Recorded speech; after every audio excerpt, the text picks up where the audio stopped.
ఆమేన్ ఆమేన్. దయచేసి యోహాను సువార్త 17వ అధ్యాయంలోనికి మనం వెళ్దాం.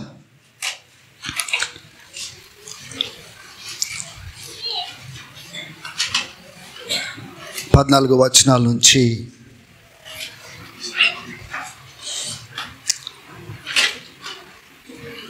మనం చదువుకుందాం. 13, 14, 15వ వచనం ఒకసారి చదువుకుందాం.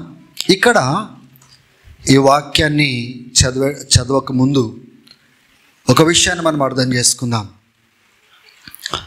యేసు ప్రభు ఇక్కడ ప్రార్థన చేస్తూ ఉన్నాడు. అంటే ఏ పని నిమిత్తం అయితే యేసు ప్రభు ఈ లోకంలోకి వచ్చినాడో ఆ పని ముగింపులోకి వచ్చింది, చివరిలోకి వచ్చింది.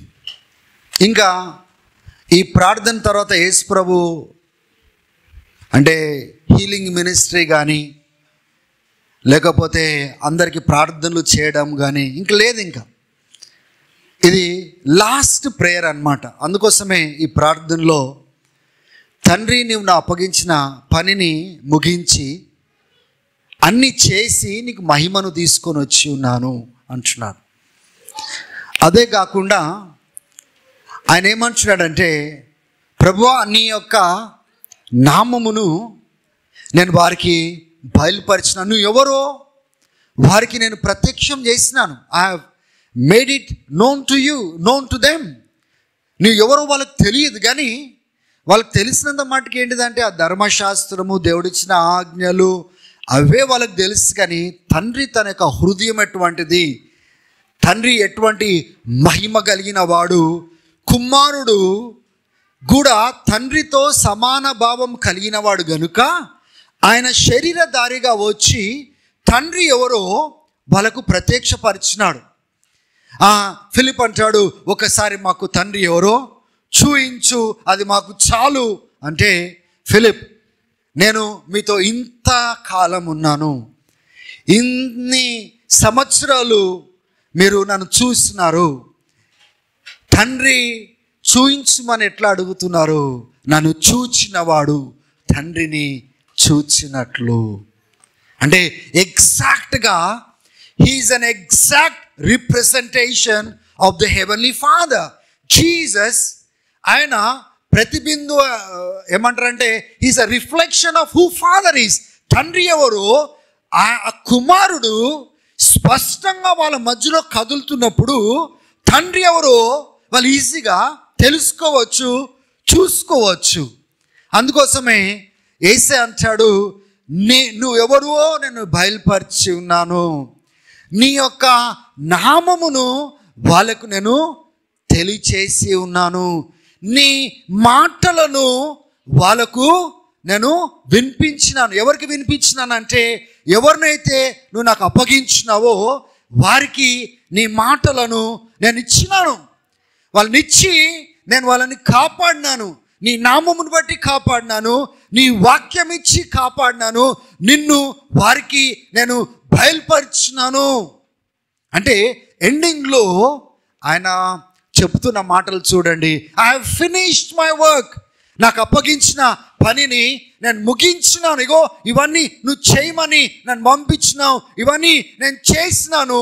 ఇప్పుడు నాకు ఇంతకుముందు ఏ మహిమ అయితే నేను కలిగి ఉండను, తండ్రి ఆ మహిమ తిరిగి నాకు ఇచ్చేయి, నన్ను మహిమపరచు. ఇప్పుడు అంటే మహిమపరచు అంటే దాని అర్థం ఏంటిదంటే, చనిపోయిన తర్వాత తిరిగి లేపి, ఒకవేళ క్రీస్తును తండ్రి మహిమపరచలేదనుకోండి, క్రీస్తు తండ్రిని మహిమపరచలేడు. అందుకోసమే ఆయన ఏమని ప్రార్థన చేస్తున్నాడంటే, నీవు నన్ను మహిమపరిచినట్లయితే నేను తిరిగి నిన్ను మహిమపరుస్తాను. తండ్రి నీ పనిని నేను ముగించినాను అని చెప్తూ ప్రార్థనలో ఈ భాగంలోనికి ఆయన వస్తాడు. ఎన్నో విషయాలు ఆయన చెప్తాడు. పై వచనాలు మీరు చూసుకున్నట్లయితే ఇక్కడ చూడండి, 6వ వచనంలో I have manifested your name to your people, నీ యొక్క నామమును వాళ్ళకు నేను ప్రత్యక్షపరిచినాను. 8వ వచనం చూడండి, I have given them the words that you gave me, నువ్వు ఇచ్చిన మాటలను, వాక్యాలను నేను వారికి ఇచ్చి ఉన్నాను. 9వ వచనంకి వచ్చేపాటికి అప్పుడు అంటున్నాడు, నేను వాళ్ళ కోసము ప్రార్థన చేయుచున్నాను. ఏమని ప్రార్థన చేస్తున్నాడు ఆయన? 11వ వచనంలో చూడండి, అని అంటున్నాడు, I'm no longer in the world but they are in the world. నేను ఇక టైం వచ్చేసింది, ఈ లోకంలో నేను ఉండబోట్లేదు, ఈ లోకంలో నేను ఉండను, కానీ వీరు మాత్రము లోకంలో వాళ్ళు ఉండాలి. But they are in the world and I'm coming to you holy father, keep them in your name. వారిను నువ్వు కాపాడు, వాళ్ళ లోకంలో ఉన్నంత వరకు కాపాడు. దేవుని బిడ్డలారా, దీన్ని ఒక మంచి కేస్ స్టడీగా తీసుకొని నిజంగా యేసు ప్రభు మార్గంలో నడవడానికి చాలా చక్కగా పనికొచ్చే అధ్యాయం ఇది. జాన్ నాక్స్ అనే దైవజనుడు, ఐ థింక్ 1563లోనే ఎప్పుడో, ఆయన చనిపోకముందు తన భార్యను పిలిచి, నాకు యోహాను సువార్త 17వ అధ్యాయము చదువు అని చెప్పినాడంట. ఎందుకు తెలుసా? ద ఫస్ట్ యాంకర్, యాంకర్ అంటే లంగరు, సముద్రంలో లంగరేసి ఓడలను ఆపుతారు. The first anchor that I lay is John 17th chapter అంటాడు ఆయన. అంటే నేను వేసిన లంగరు, యాంకర్ మొట్టమొదటికి ఒకవేళ వాక్యం పైన వేసిన నిలబడాలంటే అది యోహాను సువార్త 17వ అధ్యాయం అని ఆయన స్పష్టపరుస్తున్నాడు. ఈ అధ్యాయంలో చాలా చక్కగా ఆయన యొక్క చింత ఎటువంటిదో చాలా స్పష్టపరిచినాడు యేసు ప్రభు. తండ్రి ఎలా మహిమపరచడానికి ఇష్టపడుతున్నాడు, తండ్రి ఏం అప్పగించినాడు, తండ్రి ద్వారా ఏ పని తీసుకొని వచ్చినాడు, ఏ రకంగా ముగించినాడు, తన బాధ్యతలన్నీ ఈ యొక్క ప్రార్థనలో ఆయన జ్ఞాపకం చేస్తూ ఉంటాడు. దేవుని బిడ్డలారా, ఇంకా చూడండి ప్రార్థనలో ఏమని జ్ఞాపకం చేస్తూ ఉన్నాడో, వాళ్ళని కాపాడుము, ఆ చెడ్డవాడి నుంచి కాపాడుము. ఎవరినైతే దేవుడు అప్పగించినాడో, నేనైతే వెళ్తున్నాను, వాళ్ళు ఇక్కడే ఉంటారు, కానీ వాళ్ళని కాపాడు, నీ నామం బట్టి కాపాడు, నేనున్నంత వరకు నేను కాపాడినాను, వాళ్ళని సంరక్షించినాను. తర్వాత కిందకు వచ్చినట్లయితే 14వ వచనం నుంచి ఇప్పుడు మనం చదువుకుందాం. చదవండి ఒకసారి. వారికి నీ వాక్యం ఇచ్చి ఉన్నాను, వారికి నీ వాక్యం ఇచ్చి ఉన్నాను, నేను లోక సంబంధిని కానట్టు వారును లోక సంబంధులు కారు. చూడండి, తండ్రి ఈ లోకంలో ఉన్న వారిని వేరు చేసి క్రీస్తుకి ఇచ్చినాడు. క్రీస్తు వాళ్ళకు నిత్య జీవం ఇచ్చి వాళ్ళని శుద్ధీకరించినాడు, పవిత్రపరిచినాడు. గమనించండి, లోకం నుంచి తీసినాడు, ఈ లోకంలోనే వీళ్ళు ఉండబోతున్నారు, కానీ ఈ లోకానికి చెందిన వారు కాదంటున్నాడు. ఎంత చక్కని మాట చూడండి. ఈ మాటలు ఒకసారి మనల్ని మనము పెట్టుకొని ఆలోచన చేద్దాం. నేను లోకంలో ఉన్నప్పుడు లోకం నుంచి వేరు చేసినాడు, కానీ నేను ఈ లోకంలోనే ఉండాలి, కానీ ఈ లోకానికి యేసు ప్రభు చెందినవాడు కాదంటున్నాడు కదా, నేను కూడా ఈ లోకానికి చెందిన వాడిని కాదు అంటే దాని అర్థం ఏంటి? ఈ లోకం నుంచి, ఈ లోకంలోనే పుట్టిన వాడిని, కానీ నన్ను వేరు చేసినాడు, కానీ ఈ లోకంలోనే బ్రతకాలి, అయినప్పటికీ ఈ లోకానికి నేను చెందినవాడని కాదు. ఎంతైతే యేసు ప్రభు పరలోకం నుంచి ఇక్కడికి వచ్చి బ్రతికి తిరిగి పరలోకానికి వెళ్ళిపోయినాడో, ఏ రీతిగా అయితే ఆయన ఆ లోకానికి చెందినవాడో, వీరు కూడా ఆ లోకానికి చెందిన వారే. ఇక్కడ బ్రతికినప్పటికీ, ఇక్కడ జీవించినప్పటికీ వాళ్ళని కాపాడు, వాళ్ళని సంరక్షించు. వాళ్ళు ఇక్కడ చెందిన వాళ్ళు కాదు, వాళ్ళు అక్కడ చెందిన వాళ్ళు అంటున్నాడు. ఈ మాట గత వారంలో నన్ను ఎంతగానో ఆకర్షించింది.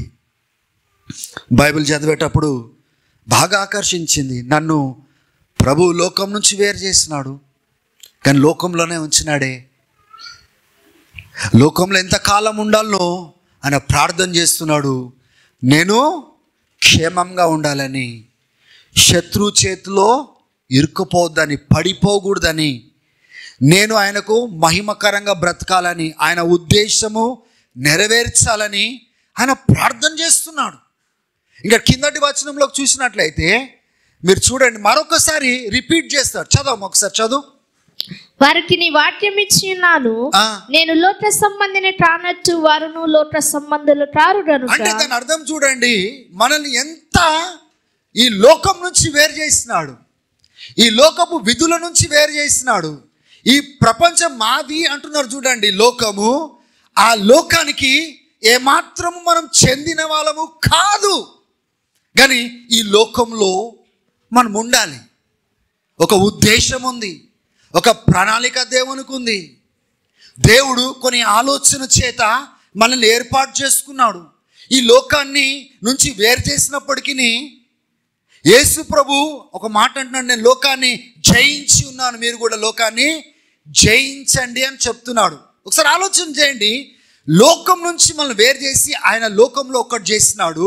కానీ ఇదే లోకంలో నీవు నేను బ్రతకాలి. అంటే ఈ లోకానికి, ఇప్పుడు మనము ఏ లోకానికైతే చెంది ఉన్నామో, ఏ లోకం నుంచి అయితే వేరు చేయబడ్డామో, ఈ రెండు ప్రపంచాలకు మధ్యలో పెద్ద గొడవ మనం అది భరించాలి, జయించాలి. శత్రు యొక్క దాడిని మనం తట్టుకోవాలి. ఎందుకంటే వాడి లోకం నుంచి నన్ను వేరు చేసినాడు, ఆయన లోకంలోనికి, ప్రపంచంలోనికి నన్ను తెచ్చుకున్నాడు. ఇంకేమని రాయబడిందమ్మా, చదవండి. గనుక లోకము వారిని ద్వేషించును. గనుక లోకము వారిని ద్వేషించు. చాలా పెద్ద పోరాటము ఈ భూమి పైన మనము ఉన్నందుకు, ఈ లోకంలో మనం ఉన్నందుకు మనకు ఉన్న పోరాటం ఏంటిదో మాట్లాడుతున్నాడు. ద్వేషము. ఆ చీకట్లో ఉన్నవారు మనల్ని ద్వేషిస్తారు, ఆ అంధకారంలో పాపంలో ఉన్నవారు ద్వేషిస్తారు. ఎందుకంటే ఈ లోకానికి మనం చెందిన వాళ్ళము కాదు. మన నమ్మకము ఈ లోకానికి చెందినట్టుగా లేదు, మన లైఫ్ స్టైలు ఈ లోకానికి చెందినట్టుగా లేదు, మన మాటలు చీకట్లో బ్రతుకుతున్న వారుగా రిఫ్లెక్ట్ కావట్లేదు, వెలుగులో ఉన్నట్లుగా ఉన్నాయి, పాపంను విసర్జించేటట్టుగా ఉన్నాయి, చెడుతనమును విసర్జించేటట్టుగా ఉన్నాయి, తప్పును సమర్థించేటట్టుగా మన మాటలు లేవు. గనుక వాళ్ళలాగా మనం లేమని వారు మనల్ని ద్వేషిస్తారు. కానీ వాళ్ళలాగా మనం ఉన్నట్లయితే వాళ్ళు ద్వేషించరు, మనల్ని ప్రేమిస్తారు. ఎందుకంటే వాళ్ళలాగా మనము ఈ లోకంలో బ్రతుకుతున్నాం కాబట్టి. I want you all to think, మీరందరూ ఆలోచన చేయాలని నేను కోరుతున్నాను. వాళ్ళు మిమ్మల్ని అన్ని విషయాలలో అంగీకరిస్తున్నారు అంటే మీరు వాళ్ళతో ఒకటైనట్లుగా, లేక మీరు వాళ్ళకు వేరుగా బ్రతికినందుకు వాళ్ళు అట్లా మనల్ని స్వీకరిస్తున్నారా? వాళ్ళకు భిన్నంగా మనం బ్రతికినట్లయితే, వాళ్ళు కోరినట్లుగా బ్రతకనట్లయితే వాళ్ళు ఏం చేస్తారు? ప్రేమించరు, ద్వేషిస్తారు. వాళ్ళు చేసేది ఇది తప్పు అని చెప్తే ద్వేషిస్తారు. ఇది దేవునికి ఇష్టం కాదు అంటే వాళ్ళు ద్వేషిస్తారు. ఇది నైతికమైన విలువలను సూచించదు, ఇది పాపము అని చెప్తే ద్వేషిస్తారు. కానీ మనము వాళ్ళలాగానే బ్రతికినట్లయితే వాళ్ళు మనల్ని ప్రేమిస్తారు. ఈ దినము వారు ద్వేషించలేకపోతున్నారు, లేకపోతే మనల్ని కించపరిచేటట్టుగా, అసహించుకునేటట్టుగా, వేరు చేసేటట్టుగా వారు మాట్లాడలేకపోతున్నారు, వ్యవహరించలేకపోతున్నారు. అంటే మనము ప్రశ్న వేసుకోవాలి, నిజంగా నేను లోకం నుంచి వేరు చేయబడిన వాడిగా నేను బ్రతుకుతున్నానా? మరలా నేను చెప్తున్నాను, తండ్రి నన్ను ఈ లోకం నుంచి వేరు చేసినాడు, కానీ ఈ లోకంలోనే ఉంచినాడు. కానీ ఈ లోకానికి నువ్వు చెందలేదు, ఆ లోకానికి చెందినవు అన్నాడు. నేను ఎలా బ్రతకాలి? ఈ లోకంలో ఉన్నంత వరకు ఈ లోకంలో చెందిన వాడిని కాదన్నట్టుగా, ఆ లోకానికి చెందిన వాడిగా ఈ భూమి పైన బ్రతకడం వాళ్ళు చూడాలి. కానీ నా జీవితాన్ని నేను గమనించినట్లయితే, నా వ్యవహారాలు నేను గమనించినట్లయితే ఇంకా వేరు చేయబడినట్టుగా లేదు. వాళ్ళు ప్రేమించేవి నేను ఒకవేళ ప్రేమిస్తున్నట్లయితే, వాళ్ళు నడుస్తున్న రీతిగా నేను నడుస్తున్నట్లయితే, వాళ్ళు ఆశించుచున్నవి నేను ఆశించుచున్నట్లయితే, ఏ పాపంనైతే వాళ్ళు కోరుకుంటున్నారో అదే పాపం వైపున నేను పరిగెత్తుతున్నట్లయితే నేను వేరు చేయబడిన వ్యక్తిని కాదు, ఆ లోకానికి చెందినవాడుగా బ్రతికిన వాడిని నేను కాదు. ఒకసారి ఆలోచన చేయండి. యేసే ఆల్రెడీ డిక్లేర్ చేసేసినాడు మనం ఇక్కడ చెందిన వాళ్ళం కాదు అని. ఎంతమంది సంతోషిస్తున్నారు దాన్ని బట్టి? As much as I don't belong to the world, he does not belong to this world. She does not belong to this world. He does not belong to this world. He does not belong to this world. అంటే already ఒక declaration ఇచ్చేసినాడు. వీళ్ళు నా వాళ్ళు, వాళ్ళ ప్రపంచం ఇది కాదు, నా ప్రపంచమే వాళ్ళ ప్రపంచం అని చెప్పేసిన తర్వాత మనం భయపడవలసిన అవసరం ఏముంది? ఆందోళన చెందవలసిన అవసరం ఏముంది? ఇక్కడ బ్రతికినంత కాలము ఇంకా ఆ ప్రపంచానికి చెందినప్పటికీ ఇంకా మనల్ని ఈ ప్రపంచంలోనే ఉంచినాడు. ఈ ప్రపంచంలో ఉంచినంత కాలము ఎలా బ్రతకాలి, మన అలవాట్లు కానీ, మన మాట తీరు కానీ, మన జీవిత విధానం కానీ, దేనికోసం బ్రతుకుతున్నాం, ఎలా బ్రతకాలంటే ఆ లోకంలో చెందినవాడుగా ఈ భూమి పైన మనము బ్రతికి చూయించాలి, అక్కడ చెందిన వాళ్ళం అని. కానీ ఈ దినాలలో గమనించండి ఎట్లా అయిపోయినారు అంటే, ఈ క్రిస్మసే తీసుకోండి, హల్లెలూయా, అక్కడేమో స్టార్ పెడతారు, ఇక్కడ ఇంకొక బార్ పెడతారు. అంటే ఎట్లయిపోయిందంటే ఒక పరిశుద్ధునికి అపవిత్రంగా బ్రతికేవానికి తేడా లేకుండా అయిపోయింది. క్రైస్తవులను ఎలా చూస్తున్నారంటే లోకస్తులు, అరే మేము డబ్బును ఆశించినట్టుగా వీళ్ళు ఆశిస్తున్నారు. అంటే డబ్బును ఆశించడం అంటే ఆలోచన చేయండి. ఈ భూమి పైన మనం ఉన్నప్పటికీ ఈ భూ సంబంధమైన వాటిని ఆశించకండి అని చెప్పినాడు. ఈ లోకానికి సంబంధించినవి దేనిని ప్రేమించకుడి. తండ్రి ప్రేమ వాళ్ళలో పరిపూర్ణము చేయబడదు. ఈ లోక ప్రేమ అది తండ్రి మూలంగా పుట్టినది కాదు. అది అంటే క్వశ్చన్ మార్క్ చేసేసి వదిలేసినాడు. తండ్రి మూలంగా పుట్టింది కాదంటే దాని అర్థం ఏంటిది? మిగిలింది ఎవరు? సాతాను. ఈ లోకాన్ని ప్రేమించడానికి అందుకోసమే సాతాను ఏం చేస్తున్నాడండి, యేసు ప్రభువు దగ్గరకు వచ్చి, ఇగో ఈ లోకమంతా నీకు ఇస్తా, నాకు నమస్కరించి నన్ను ఆరాధన చేయి అంటున్నాడు. లోకము నీకు ఇస్తా అంటే సాతాను దేన్ని వాడుతున్నాడు? ఈ లోకాన్ని, ఈ ప్రపంచాన్ని వాడుతున్నాడు. అందుకోసమే ఈ లోకపు అధిపతి అని రాయబడింది, ఈ లోకం పైన అధికారం కలిగిన వాడని రాయబడింది. వాడి నుంచి మనల్ని వేరు చేసిన తర్వాత మన జీవిత విధానం ఎట్లుండాలంటే ఈ లోకానికి చెందిన వారంగా మనం ఉండొద్దు, ఆ పర సంబంధంగా మనం బ్రతికేవారుగా మనం ఉండాలి. ఈ లోకంలో ఉన్నా కానీ లోకాన్ని జయించేవారుగా ఉండాలి. ఈ లోకంలో బ్రతుకుతున్నా కానీ లోకపు విధులను అనుసరించేవారుగా మనం ఉండదు. వాళ్ళు ఏం పర్వాలేదు రారా మనం చేద్దాం రా అన్నప్పుడు, లేదు నా దేవుడు అటువంటి వాడు కాదు, నా కోసము ఆయన దిగివచ్చి తన యొక్క లోకాన్ని దిగివచ్చి, this is the message of Christmas. ఆయన లోకం నుంచి దిగివచ్చి ఆయన లోకంలో నన్ను ఏకం చేస్తున్నాడు. ఇప్పుడు నేను ఆయన లోకానికి చెందిన వాడిని, ఈ లోకానికి చెందిన వాడిని కాదు. తాగడానికి, అబద్ధాలు ఆడడానికి, వ్యభిచారం చేయడానికి, చీకటి క్రియలు చేయడానికి, ఇవన్నీ చేయడానికి నేను ఈ లోకానికి చెందిన వాడిని నేను కాదు. I don't belong to this world. So the very reason Jesus came into this world is so that he can separate us from this world and make us part of his world. Hallelujah. As we celebrate Christmas, ayaka celebrate చేస్తున్నప్పుడు దేవుని బిడ్డలారా ఎంత celebrate చేయాలి అంటే, ఎంత దేవుణ్ణి ఆనందించాలంటే మనల్ని ఈ లోకంలో ఏమాత్రము దేవుడు కన్సిడర్ చేయట్లేదు, ఈ లోకానికి చెందిన వారని కన్సిడర్ చేయట్లేదు. నాకు ఆ మాట బాగా నా హృదయాన్ని తాకింది. నేను ఈ లోకానికి చెందిన వాడిని కానే కాదు. I want to confess every time I don't belong to this world. ఒకవేళ ఈ లోకం నాకు సంబంధం లేకపోతే ఇది నన్ను కంట్రోల్ చేయడానికి వీలు లేదు కదా, అది నన్ను కంట్రోల్ చేయడానికి వీలు లేదు.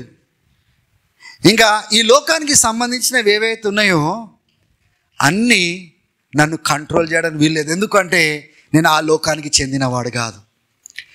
ఈ లోకంలో నేను బ్రతికినప్పటికీ ఈ లోకాన్ని దేవుని కోసం ప్రభావం చేయడానికి నేను ఉన్నాను. I'm here to influence this world from that world. ఎందుకంటే నేను ఇక్కడ చెందినవాడిని కాదు, నేను ఎత్తబడిన వాడిని. క్రీస్తులో బ్రతికించబడి ఎత్తబడి క్రీస్తుతో కూర్చుండ పెట్టబడిన వాడిని ఎఫెసీలకు రాసిన పత్రికలో రాయబడింది. I do not belong to this world but I am here in this world to impact this world for him.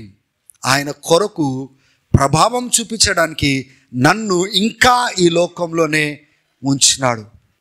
వీళ్ళతో అంటున్నాడు, ఇగో నీ మాటలు ఇచ్చినాను, నీ నామమును నేను వాళ్ళకి ఇచ్చినాను, నేను వాళ్ళని కాపాడినాను, ఎవరు కూడా తప్పిపోలేదు, అందరినీ నేను సంరక్షించినాను. I have guarded every one, I have protected every one అని చెప్పి వీళ్ళు నేను ఏ రీతిగా అయితే ఈ లోకానికి సంబంధికుడిని కాదో వీళ్ళు కూడా they don't belong to this world. తండ్రి now I'm sending them in to this world అంటున్నాడు. ఏమన్నాడు చివరికి? చదివినారా మీరు? నేను వీరిని లోకంలో పంపుతున్నాను. This is what we all have to understand. నువ్వు వేరు చేయబడ్డావు, ఆయన కానీ లోకంలో దేవుడు ఉంచినాడు. లోకంతో ఒకటి అవ్వడానికి కాదు, ఆ లోకమును ప్రభావింప చేయడానికి నువ్వు పంపబడతా ఉన్నావు. You must go in to this world. కింద ఉందా వచనాలలో, నేను వారిని పంపుతూ నీవు లోకంలో నుండి వారిని తీసుకొని పొమ్మని నేను ప్రార్థించలేదు, కానీ దుష్టు నుండి వారిని కాపాడమని ప్రార్థించుచున్నాను. నేను లోక సంబంధిని కానట్టు వారును లోక సంబంధులు కారు. సత్యమందు వారిని ప్రతిష్ఠ చేయము, నీ వాక్యమే సత్యము. సత్యమందు వాళ్ళని ప్రతిష్ఠ చేయము, నీ వాక్యమే సత్యము. నీవు నన్ను లోకమునకు పంపిన ప్రకారము. ఇక్కడ చూడండి, నీవు నన్ను ఎట్లయితే లోకంలో పంపినావో నేను ఏ రీతికైతే ఈ లోకానికి చెందిన వాడిని కాదో కానీ నువ్వు ఈ లోకంలోకి నన్ను పంపినావు. ఇప్పుడు వీరు కూడా ఈ లోకానికి చెందినవారు కాదు. వీరు అంటే రక్షించబడిన వాళ్ళు, రక్షణ పొందిన వాళ్ళు, క్రీస్తుతో నడిచేవాళ్ళు. వీరు కూడా లోకానికి చెందినవారు కాదు. కానీ నువ్వు నన్ను పంపిన ప్రకారము నేను కూడా వీళ్ళని పంపుచున్నాను. గమనించండి, వీళ్ళని కూర్చోపెడుతున్నాను, కేవలం ఎక్కడికి పంపించకుండా పోషించుచున్నాను. వీళ్ళు వారం వారం తిరిగి ఇక్కడికి వచ్చి నేర్చుకోవడానికి మాత్రమే వీళ్ళని లోకం నుంచి వేరు చేసినాను అని చెప్పలేదు. వీరిని నేను పంపుచున్నాను, మరలా అదే లోకంలోనికి పంపుతున్నారు. లోకంతో ఒకటవడానికి కాదు, మరలా ఆ లోకంతో ఒకటై లోకస్తులుగా బ్రతకడానికి వారిని నేను పంపట్లేదు. ఆ లోకంలో ఉన్న వారిని నా వైపున త్రిప్పడానికి నేను వీరిని పంపుచున్నాను. హల్లెలూయా, దేవునికి స్తోత్రం. ఎంతమంది అర్థం చేసుకున్నారు మీరు? ఇది పోవాలా, మాట్లాడాలా. నిన్ను వేరు చేసింది కేవలం కూర్చోబెట్టి పోషించడానికి కాదు. ఒకవేళ వేరు చేసిన తర్వాత యేసుప్రభు అవసరం లేదనిపిస్తే మిమ్మల్ని రక్షణ దినమే తీసుకొని వెళ్ళిపోవాలి పరలోకానికి.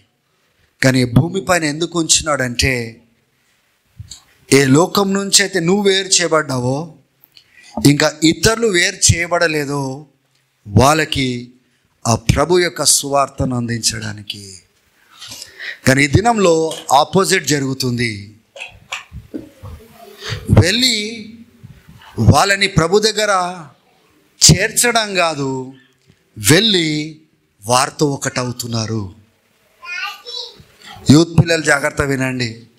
వాళ్ళు డీజే చేస్తే మన వాళ్ళు కూడా డీజే చేసి డ్యాన్స్లు ఆడుతూ ఉన్నారు. వాళ్ళు ఎగురితే మన వాళ్ళు ఎగురుతున్నారు. వాళ్ళు ఎంటికలు పెంచితే వీళ్ళు ఎంటికలు పెంచుతున్నారు. వాళ్ళు బట్టలు చింపుకొని తిరిగితే వీళ్ళు కూడా చింపుకొని తిరుగుతూ ఉన్నారు. ఏంటంటే ఫ్యాషన్. అంటే లోకాన్ని అలమర్చుకుంటున్నారు, అలవాటు చేసుకుంటున్నారు, వాళ్ళలోనికి రాణిస్తున్నారు. లోకస్తులు డబ్బు వైపున పరిగెత్తితే వీళ్ళు పరిగెత్తుతున్నారు. లోకస్తులు బంగారంను జమ చేస్తా అంటే వీళ్ళు కూడా బంగారాలు జమ చేస్తూ ఉన్నారు.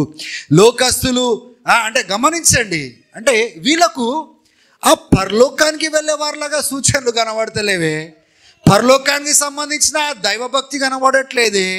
వీళ్ళకు అటాచ్మెంట్ అంతా డిటాచ్మెంట్ కాలేదు. కొన్నిసార్లు మీరు ట్రైన్లో ప్రయాణం చేసేటప్పుడు జంక్షన్లు వచ్చినప్పుడు కొన్ని బోగీలను డిటాచ్ చేసి మళ్ళీ కొన్ని అటాచ్ చేస్తారు. మనము లోకం నుంచి డిటాచ్ కాకపోతే ఆ లోకానికి ఒక మంచి మాదిరైన ప్రతినిధిగా, రిప్రజెంటేటివ్గా మనం ఉండలేము. అందుకోసమే ఇలా ఉండకూడదని ఖచ్చితంగా మనకు బోధించబడతా ఉంది. ఇది వద్దు, ఇది చెయ్యొద్దు, ఒక దైవభక్తికి సంబంధించిన ఇది మంచి మాదిరి కాదు అని చెప్తుంటే నచ్చట్లేదు, నచ్చుకోవట్లేదు. నువ్వు నాకు చెప్తావా, దీంట్లో తప్పేముందని సమర్థించేవారే కానీ దేవుని బిడ్డలారా మనము ఈ లోకానికి చెందిన వాళ్ళం కాదు. అన్యులు ఏ రీతిగా అయితే నిరీక్షణ కలిగినారో, అన్యులు ఏ రీతిగా అయితే వాళ్ళు బ్రతుకుతున్నారో, వాళ్ళకు దేవుడే లేడు. దేవుడని పెట్టుకుంటారు కానీ దేవుడు లేడు. ఒక నైతిక విలువలు లేదు, ఒక ఉద్దేశం లేదు, దేనికోసం బ్రతుకుతున్నామా లేదు, దేవుడు వాళ్ళకేం బోధ చేసిండో తెలియదు, చనిపోతే ఎక్కడ పోతారో వాళ్ళకి తెలియదు. వాళ్ళు అందుకోసమే వీటిని ప్రాముఖ్యంగా ఎంచుతారు. మనల్ని దేవుడు దాని నుంచి వేరు చేసినాడు. God separated us. We no longer belong to it so that it can control me. నాకు కలిగింది ఇప్పుడు నా కోసం జమ చేసుకోవడం కాదండి. దేవుని బిడ్డలారా, ఒక క్రైస్తవుడు వేరు చేయబడినవాడు, క్రీస్తు కోసం బ్రతికేవాడు, ప్రజలను ఇంపాక్ట్ చేయడానికి ఒకళ్ళు సంపాదిస్తే సంపాదిస్తాడు. ఎందుకంటే ఇది నన్ను కంట్రోల్ చేయడానికి వీలు లేదు. గమనించినారా? లాస్ట్ టైం నేను చెప్పిన మాటలు, సాతానుకు నా పైన ఏ పట్టు లేదు. విన్నవారు ఒకసారి చేతులెత్తండి ఆ వాక్యము. సాతానుగో ఈ లోక సంబంధమైన వాటితోటి కనెక్షన్ పెట్టుకొని నా పైన ప్రభావం చూపిస్తాడు. సపోజ్ డబ్బు నేను బాగా ఇష్టపడతా అనుకో, అట్లాటోళ్ళు డబ్బు తీసి ఇవ్వలేరు. మీరు గమనించండి, వాళ్ళకి చాలా కష్టం అనిపిస్తుంది. కానుకలు వేయాలన్నా కష్టము, సేవకి వేయాలన్నా కష్టము, తహతహలాడుతుంటారు. ఇచ్చే విషయంలో, పోగు చేసే విషయంలో మాత్రము ఆరి తేరి వాళ్ళకు మెడల్ ఇవ్వాలా, షాలు కప్పాలా, మాలలు వేయాలా వాళ్ళకి. I know some people are like that in this room. That shows that you are still part of the world. ఇంకా మనం వేరు కాలేదు. ఈ లోకానికి సంబంధించినవి నన్ను ఇంకా అట్రాక్ట్ చేస్తున్నాయంటే, ఈ లోకానికి సంబంధించినవి ఇంకా నా పైన ప్రభావం చూపిస్తూ ఉన్నాయంటే, లోకానికి సంబంధించి ఇంకా నన్ను లాగుతూ ఉన్నాయి, ఈడుస్తున్నాయంటే దాని అర్థం ఏంటి తెలుసా? పూర్తిగా నేను విడిపించబడలేదు, పూర్తిగా ప్రభు చేతిలోకి నేను రాలేదు, విడిపించుకొని రాలేదు, వదులుకొని రాలేదు. ప్రభువా, నా పైన ఏమాత్రము అధికారము నేను ఇవ్వను అని చెప్పే స్థాయిలోనికి మనం రావాలి. అంత ఎదిగినామా? ఇది లేకపోతే ఎట్లా అంటారు. అదా మన కోసం ప్రాణం పెట్టింది, అదా మన కోసం రక్తం గార్చింది, అదా మన కోసం మహిమను విడిచిపెట్టుకొని వచ్చింది. ఈ డబ్బేనా, ఈ బంగారమేనా, ఈ ఆస్తులేనా? చనిపోయేటప్పుడు ఏమైనా మూట సదురుకొని మనం పోతామా? లోకము అన్నప్పుడు కేవలము లోకంలో ఉన్నవే కాదండి, లోకపు సిద్ధాంతాలు కూడా దేవుడు వేరు చేసినాడు. లోకస్తులతో వేరు చేసినాడు, లోకపు విధి విధానము సిద్ధాంతాలతో వేరు చేసినాడు, లోకంలో ఉన్న వాటితో వేరు చేసినాడు. కానీ నిన్ను నన్ను ఎక్కడ పెట్టినాడండి?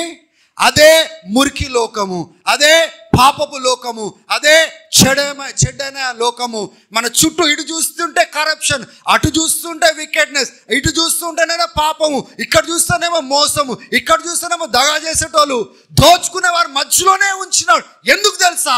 ఈ లోకంలో నీవు వెలుగుగా ఉండడానికి. దేవుని బిడ్డలారా, వెలుగుగా ఉండే సంగతి తర్వాత, ఫస్ట్ పూర్తి వెలుగు మనలో వచ్చిందా లేదా చూసుకోవాలి. పూర్తిగా ఆయన అంటున్నాడు వేరు చేయబడిన వారు. నువ్వు అని చెప్పగలుగుతున్నావా? చేతులు ఎత్తండి, నిజంగా చెప్పండి.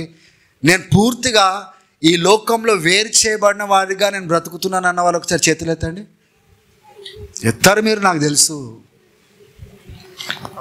ఎత్తారు, నాకు తెలుసు. మీరు ఎటు తిరిగినా తెలుసు మనకి. కొందరు వెనకాల మాట్లాడుకుంటూ ఉంటారు, ముందు మాట్లాడే ధైర్యం ఉండదు, వెనకాల మాట్లాడుతూ ఉంటారు.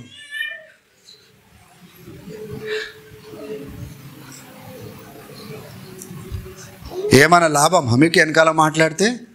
రండి, ముందుకు వచ్చి మాట్లాడండి. వాక్యం తీసుకొని మాట్లాడుతున్నా, మీరు మాకు వాక్యంతో రండి. ప్రభుని ప్రకటించకపోతే ఎవరిని ప్రకటించాలా?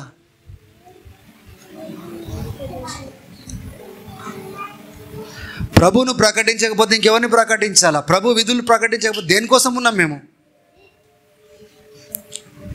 మీకు మాయ మాటలు చెప్పి మోసం చేయడానికి ఉన్నామా, లేకపోతే ప్రభు కోరినట్లుగా మిమ్మల్ని నడిపించడానికి ఉన్నామా? దేవుని బిడ్డలారా, let this world sink deep into you. Are you controlled by this world? World మనల్ని కంట్రోల్ చేస్తుందా లేదో దాన్ని తెంచుకోలేం. చూడండి, ఆ తత్వమే దాని ప్రభావంలో మనం ఉన్నాము అని దాని అర్థము. లోకంతోనే తెంచుకొనేవాడు లోకానికి సేవ ఏం చేస్తాడండి? వెలిగించబడిన వాడు ఇతరులను వెలిగించగలుగుతాడు. వేరు చేయబడిన వాడు వేరే వారిని వేరు చేయడానికి ప్రయాసపడతాడు. కానీ లోకంతో ఒకటైన వాడు లోకం నుంచి ఎలా వారిని విడిపించగలుగుతాడు? అందుకోసమే విడుదల వాళ్ళకు కాదు, విడుదల మనకు అవసరము. ఈ సంవత్సరం అంతా మీరు చూడండి, లోకస్తుల వలె బ్రతికినాము, లోకస్తుల వలె వెంటాడినాము, ప్రార్థనకు వస్తున్నాము, ఎన్నో శ్రేష్టమైన వాక్యాలు వింటా ఉన్నాము, ఎంతో మంది సేవకులు వచ్చి మాట్లాడినా మన జీవితాలలో ఏమీ మార్పు లేదు. There is no change in us. There is no fear of the Lord. దేవుని యొక్క భయము లేదు, దేవుని మార్గాల్లో నడవడానికి సమర్పణ లేదు. There is no change in us. We are preparing to get into a new year again. మరలా కొత్త సంవత్సరంలో అడుగు పెట్టడానికి రెడీ అవుతా ఉన్నాం.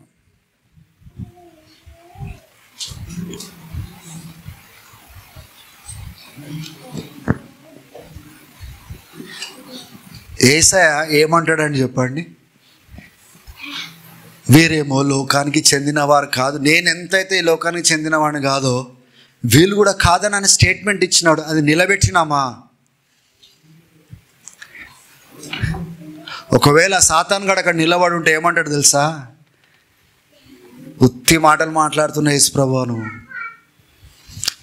వీళ్ళు నా చేతిలోనే ఉన్నవాళ్ళు, వీళ్ళని ఒక ఆట ఆడుకుంటున్నా నేను. వాళ్ళ బలహీనతలు నీకు తెలుసా? వాళ్ళు చర్చికి రాకముందు ఇళ్లలో ఏం చేస్తారు నీకు తెలుసా? వెనకాల ఎట్లా బ్రతుకుతారో వాళ్ళు తెలుసా నీకు? ఏవి కంట్రోల్ చేస్తున్నా తెలుసా వాళ్ళని? నువ్వు అంటున్నావు వేరు చేసినావని, చెందినవారు కాదంటున్నావు. వాళ్ళు అటువంటి వారు కాదు. 2 రకాలైన బ్రతుకులు కలిగిన వాళ్ళు. వాళ్ళు మంచిగా నటించగలుగుతారు, పరిశుద్ధులుగా కనబడగలుగుతారు, కానీ నీకు తెలియని విషయాలు చాలా ఉన్నాయి. అంటే యేసు ప్రభుకు తెలియని ఏముంటాయి కానీ ఇది చెప్తాడు సాతాను, నీకు తెలియని విషయాలు చాలా ఉన్నాయి. They are under my control. ఇటువంటి క్రైస్తవులతో దేవుడు ఈ చివరి దినాల్లో ఏం చేస్తాడు చెప్పండి? నేను మాట్లాడుతున్న మాటలు తీవ్రంగా తీసుకోండి, చెప్తున్నాను నేను. మీరు యేసయ్య చెప్పినట్లుగా ఈ లోకానికి చెందిన వారు కాదు అన్నట్టుగా మీరు బ్రతకనట్లయితే ఈ లోకానికి ప్రభావం చేపించే పాత్రలుగా దేవుడు మిమ్మల్ని నిలబెట్టుకోడు. ఇది ఒక ప్రవచనంగా మీరు తీసుకోండి. వాక్యంను ఆధారం చేసుకొని నేను పలుకుతున్న ఈ మాటలు. God cannot use you to influence the world when you are unwilling to separate from the world. నీవు ఈ లోకం నుంచి వేరవ్వడానికి ఇష్టం లేకపోతే నేను వాడుకోడు, ఇంకా ఆ లోకం పైన ప్రభావం చూపి. ఎందుకంటే నీ జీవితమే వాళ్ళకు మాదిరి, నీ జీవితమే వాళ్ళని ప్రభావం చేసేది. నిన్ను మార్చిన దేవుడు వాళ్ళు మారుస్తాడనేదే ఆ సాక్ష్యము. అదే లేకపోతే నువ్వు అక్కడ పోయి లాభం ఏంటిది? కొంతమంది ఉంటారు అక్కడికి వెళ్తారు, ఇక్కడికి వెళ్తారు, ప్రభు గురించి మాట్లాడతారు, కానీ వాళ్ళ జీవితంలో చూసుకుంటే కొట్లాడుతూ ఉంటారు, కలహములు చేస్తూ ఉంటారు, గొడవలు చేస్తూ ఉంటారు. వాళ్ళు అంటారు, ప్రభు నిన్నే మార్చకపోతే నువ్వు మమ్మల్ని ఏం మార్చనీకి వస్తున్నావు అంటారు వాళ్ళు. బయట ఆరాటం కాదండి, మనం వేరైనామా లేదా అనేది చూసుకోవడానికి ఆరాటపడాలి. That's the message today. దానికి మించి నేను ప్రకటించదలంచలేదు కూడా. ఈరోజు చాలా ఆ మాటలు చెప్పిన వెంటనే నిరుత్సాహం నా హృదయంలో కలిగింది, ఒక డిసప్పాయింట్మెంట్ కలిగింది. ఏంటి తెలుసా? I know that our people, మనము ఏమాత్రం అట్లా లేమని ఇమ్మీడియట్గా డిసప్పాయింట్మెంట్ అనిపించింది. ప్రభు ఏమట్లా అంటున్నాడే, మన బ్రతుకులు చూస్తేనేమో నిజంగా వేరైనట్టుగా లేవే. ఇప్పుడు పక్కన పెట్టండి, ఇదే లేకపోతే వాళ్ళ దగ్గరికి ఎప్పుడు వెళ్తాము? ఆయన అంటున్నాడు, వీరిని వేరు చేసినాను, నాకు చెందిన వాళ్ళు, నా ప్రపంచానికి చెందిన వాళ్ళు నన్ను పంపించినట్టుగా నేను వీళ్ళని పంపుతున్నా. ఎవరు పోతున్నారు చెప్పండి? ఎవరు నోరు తెరిచి యేసు ప్రభు గురించి మాట్లాడడానికి సిగ్గుపడుతున్నారు. Where is the light of Jesus Christ? నేను యేసు ప్రభు బిడ్డనని చెప్పుకోవడానికి కూడా సిగ్గుపడేటోళ్ళు ఉన్నారు పనిచేసే స్థలాలలో. సిగ్గుకరం. ఎందుకు సిగ్గుకరం అంటే యేసయ్య సిగ్గుపడుతున్నాడు. ఇలా నా బిడ్డలని నేను చెప్పుకున్నందుకు సిగ్గుపడుతున్నాడు.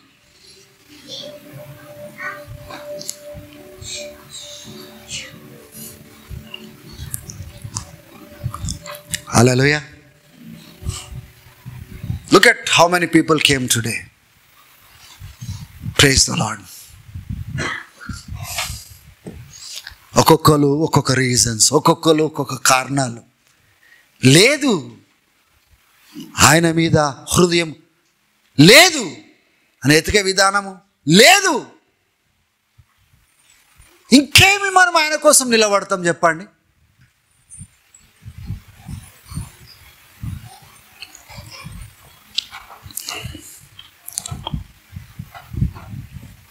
Hallelujah.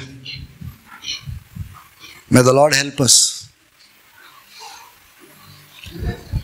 సంవత్సరాలు దాటుతా ఉన్నాయి, నెలలు దాటుతా ఉన్నాయి.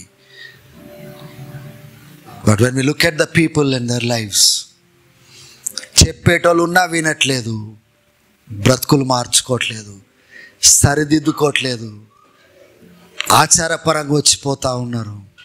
ఒక రోజు వస్తుంది, అగ్నిలో పరీక్షించబడినట్లుగా పరీక్షించబడతాము.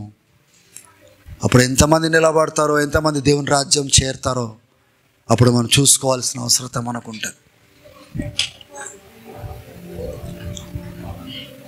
Though you are in the world, don't be like the world. లోకంలో ఉన్నప్పటికీ లోకస్తుల్లాగా ఉండకండి. మిమ్మల్ని చూసినప్పుడు వీరు మేము ఒకటే అని చెప్పేటట్టుగా ఉండకండి. మిమ్మల్ని చూసినప్పుడు వీరు యేసును వెంబడించువారు, పరిశుద్ధతను వెంబడించువారు, ఈ లోకాన్ని జయించువారు, పాపాను జయించువారు, చెడుతనం జయించువారు, నీతితో బ్రతికేవారు అనే సాక్ష్యము వినాలండి.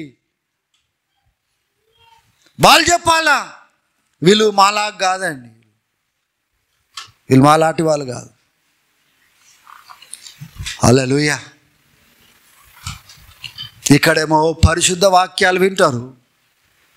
ఇప్పుడు ఇంటికి పోయినాక టైర్డ్ అయ్యి టీవీలు ఆన్ చేసుకొని సినిమాలు, బట్టలు ఇప్పుకో తీసుకునే సినిమాలు, వాళ్ళు డ్యాన్స్ వేసి చెడ్డ మాటలు మాట్లాడుతుంటే అటువంటి సినిమాలు, డబుల్ డైలాగులు కొడుతుంటే ఆనందించే సినిమాలు చూస్తారు. ఏం వేరైనా మనము దాంట్లో ఏమైనా పరిశుద్ధత ఉందా? యేసుప్రభు మీతో పాటు కలిసి అక్కడ కూర్చొని ఉంటే ఆయన కూడా చూస్తాడు. ఇవన్నీ వేరు చేయాలా? చూడవలసినవి చూడండి, చేయవలసిందే చేయండి. దేవుడు ఇష్టపడని చేసుకుంటా, దేవుడు వద్దనై కోరుకుంటా. దేవుని యొక్క బిడ్డల మనం ఎలా పిలుచుకోగలుగుతాం? మనం ప్రార్థన చేసుకుందాం.